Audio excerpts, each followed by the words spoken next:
सीतापुर नाम के एक गांव में एक किसान रहता था। उसका नाम हरिया था। वह अपनी बेटी और पत्नी के साथ रहता था। यही उसका परिवार था।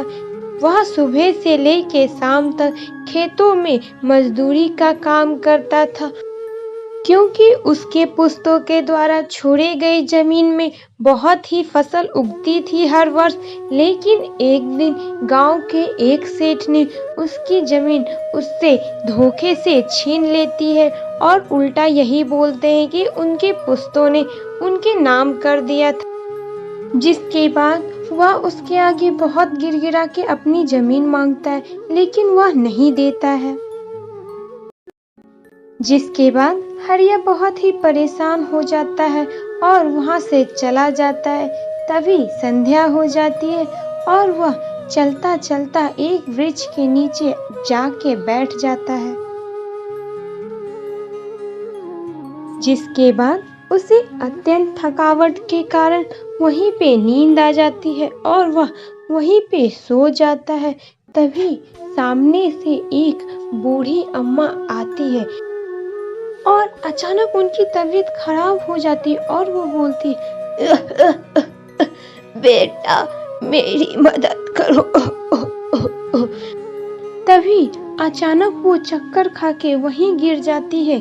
उनके गिरने की आवाज सुन के हरिया दौड़ा दौड़ा उनके पास जाता है।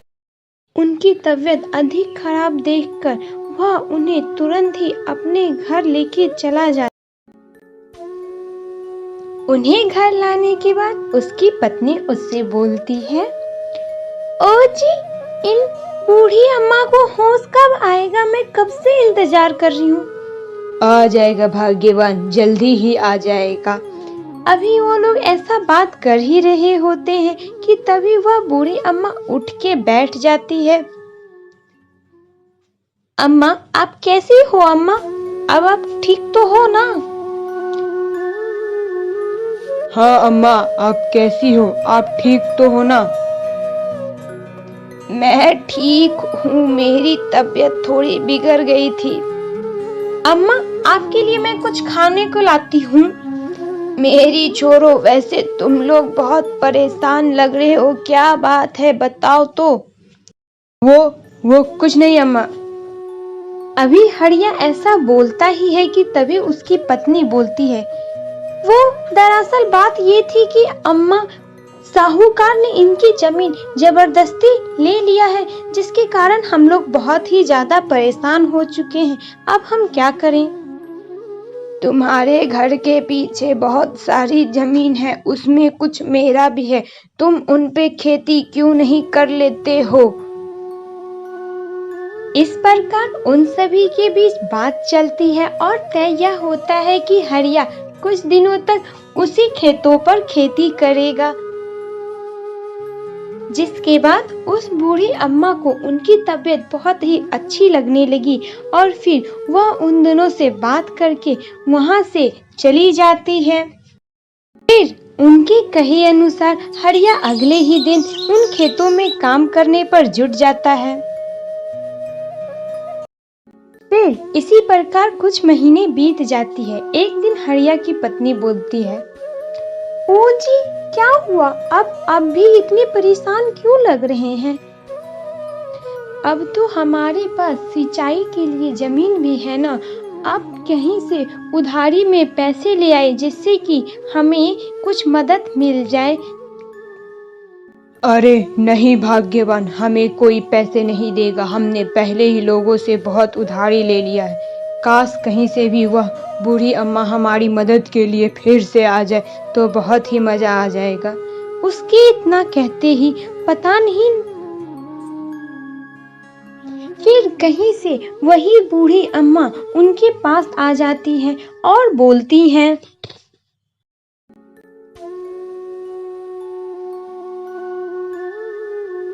अरे बूढ़ी अम्मा, आप यहाँ कैसे? बस मैं यहीं कहीं घूम रही थी। अरे बूढ़ी अम्मा, मुझे आपकी अत्यंत आवश्यकता थी। हमारे पास सिंचाई के लिए बीज भी उपलब्ध नहीं है। कृपया कोई समस्या का समाधान बताइए। ये लो बेटा, मेरे पास कुछ बीज है, इन्हें अपनी खेती में लगा देना और फिर वह उग जाएंगे। ले लो तुम ये। ऐसा बूढ़ी अम्मा कहती है। फिर वह बीज की थैली उन्हें दे देती है। जिसके कुछ महीनों के बाद उनके खेत में बहुत सी फसल आती है और अनाज की बोरियां भी उनके घर आ जाती है। और फिर उनकी पत्नी उनसे बोलती है, ओ जी, आप इतना सोच क्यों रहे हैं? आप जल्दी जाकर के उस साहूकार के पास अनाज की बोरियां बेच दीजिए ना। हाँ भाग्यवान, मुझे पता है, जहाँ पर उस बूढ़ी अम्मा ने कहा था मैं वहीं बेचूंगा। वह उनके कहे अनुसार उन बोरियों को बेच आता है। बदले में उसे बहुत ही अधिक धन मिलता है, बिल्कुल उस बुढ़िया दादी के कहे अनुसार। जिसके बाद वह अपने धन को लेके अपने घर चला जाता है।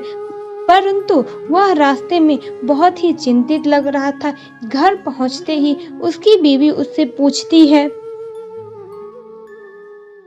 क्या हुआ जी, आप इतने चिंतित क्यों लग रहे हैं? अरे भाग्यवान, मुझे बस आखिरी बार उस बुढ़िया दादी से मिलके उनकी कुछ मदद करनी थी। ऐसा वो कह ही रहे होते हैं, तभी दरवाजे के बाहर से कुछ आवाज आती है। जिसके बाद वह दोनों देखने के लिए जाते हैं। वहां जाके देखने के बाद उन्हें पता चलता है वह बुढ़िया दादी आई हुई होती है। अरे बुढ़िया दादी, आप यहाँ कैसे? बेटा, मुझे बहुत जोरों की भूख लगी है, कुछ खाने को दे दो। तब उसकी पत्नी बोलती है,